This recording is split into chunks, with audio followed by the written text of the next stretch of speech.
So when this happened, I was only 14. I'm 23 now, so this was a good while ago. Anyway, I lived with my mom and my older brother Tyler. We lived in a two-story house, and I lived on the first floor with my brother, and my mom was upstairs when this happened.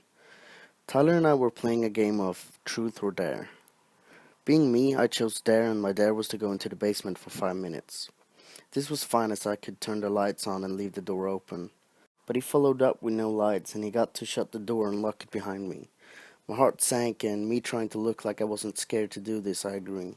We made our way to the basement. I took a deep breath and I said in my head, "You can do this." I walked down the 8 steps to the basement door, and I get a feeling that this is a very bad idea.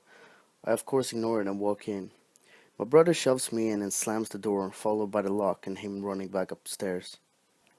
I jump into a frenzy and try to get the door open, and I sit in front of it and cry, waiting for 5 minutes to go by. It gets super quiet, and then I hear footsteps coming close to me. I scream, and the steps get faster, as the thing is running full speed at me during this I black out. I wake up what seemed like seconds later, but I was told it had been 5 or 6 minutes. It turns out the footsteps were the footsteps of a man in his 40s that lived near us. He broke in and slept in our basement for almost a month. The cops also found out that the man had a knife on him, and in the basement they found photos of our whole family. And on the back of the photos there were numbers 1 to 3. I was number 1. We never knew if that meant I was his first target or something else. But man in my basement, let's never meet. Okay, so for a little bit of info to better understand.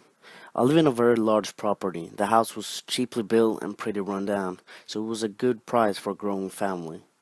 We had one of those above ground pools in the backyard, and due to the size of the house and property and being surrounded by woods, it was a pretty secluded place. But anyways, we had some neighbors' kids that came by often.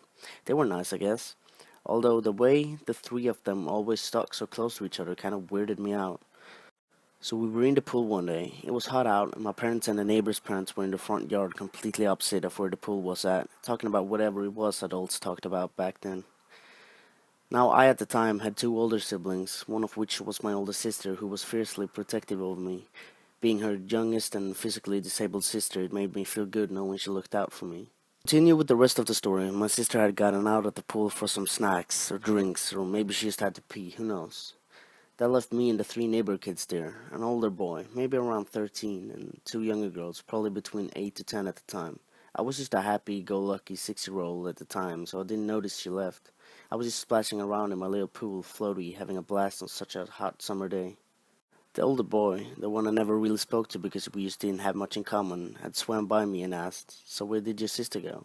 I looked around and shrugged, and went back to happily splashing. He looked around for a minute. Now that I think about it, he was probably looking out for anyone nearby and asked me, "How long can you hold your breath?"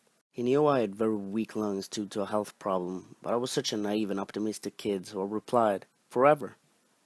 Not even a second after responding, in my high-pitched, squeaky voice, I was suddenly pushed down underwater. I didn't know what happened. Why was I being held down? Why weren't his sisters helping me? And what did I do to piss this kid off?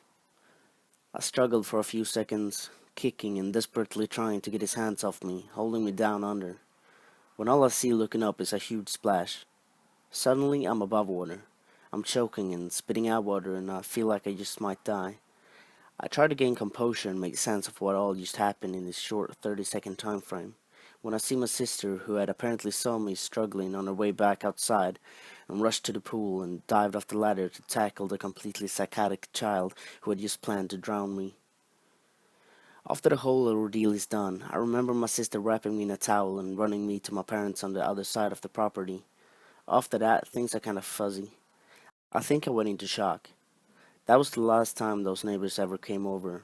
And when I asked my parents about those children, they said the neighbors only had 2 daughters.